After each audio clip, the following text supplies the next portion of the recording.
ഒരു സാധനം വാങ്ങണമെങ്കിൽ അവരാദ്യം ഓൺലൈൻ കയറി നോക്കും, പിന്നെ കടയിൽ പോയി നോക്കും, പിന്നെ ഇതേപോലെ സെർച്ച് ചെയ്ത് നോക്കും, റിവ്യൂസ് നോക്കും. ഇങ്ങനൊരു കാലഘട്ടത്തിൽ ഒരു ആഡിന് എത്രമാത്രം കൺവിൻസ് ചെയ്യാൻ പറ്റും? ഇത് ഡിപ്പെൻഡ്സ് ഓൺ ദ റിക്വയർമെൻറ്റ്. ഇപ്പോൾ എനിക്കൊരു സ്കിൻ ഇഷ്യൂ ആണ് എൻ്റെ ഇഷ്യൂ എങ്കിൽ ഞാൻ വളരെ കെയർഫുൾ ആയിരിക്കും. മറിച്ച് എനിക്കൊരു ചോക്ലേറ്റിൻ്റെ കൊമേഴ്ഷ്യൽ കണ്ടാൽ ഞാനത് ചിലപ്പോൾ ഒരു പക്ഷേ ട്രൈ ചെയ്ത് നോക്കും.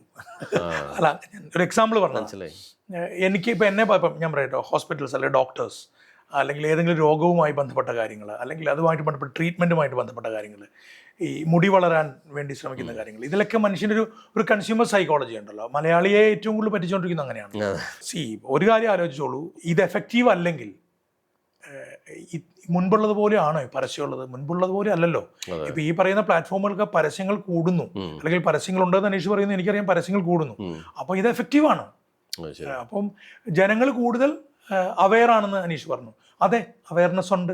ആ അവയർനെസ്സിന് അപ്പുറത്തേക്ക് നമുക്കൊരു കാര്യം കുറെ കൂടി കൃത്യമായി പറയാൻ പറ്റില്ല. ഒരു റിക്വയർമെൻറ്റിനനുസരിച്ച് നമുക്ക് പറയാൻ പറ്റുക എന്ന് പറയുന്ന ചലഞ്ച് അവിടെ ഉള്ളത്. അത് പറയാൻ പറ്റിയാൽ നമ്മളെപ്പോഴും വിൻ ചെയ്തുകൊണ്ടിരിക്കും. പിന്നെ ഇതിനൊക്കെ അപ്പുറത്തേക്ക് ഞാൻ പറയാം, ചില പ്രോഡക്റ്റുകൾക്ക്, ഞാനത് അങ്ങനെ പറഞ്ഞാൽ അത് ഓഫൻഡ് ആവുന്നുണ്ടാകും, ചില പ്രോഡക്റ്റുകൾക്ക് എല്ലാ കാലത്തും അത്തരത്തിലുള്ള ചില സാധ്യതകളുണ്ട്. മുസ്ലിം പവർ എക്സ്ട്രാ കഴിച്ചിട്ട് ഒരാളത് മോശമായി, എനിക്കിത് ഫലം ഉണ്ടായില്ല എന്ന് പറയുമോ? പറ്റൂല, പുറത്തു പറയാൻ പറ്റൂല്ലോ. ശരിയാ, അത്രേ ഉള്ളൂ. ഞാൻ കൂടുതൽ പറയണ്ടല്ലോ. ചില പ്രോഡക്റ്റുകൾ അങ്ങനെ, അപ്പോൾ അത് ഹിറ്റ് ആവും, അത് ഉപയോഗിക്കുന്ന ആളത് അത് അവയർനെസ് മാത്രം കൊടുത്താൽ മതി ഇങ്ങനൊരു സാധനം ഉണ്ടെന്ന്. ശരി.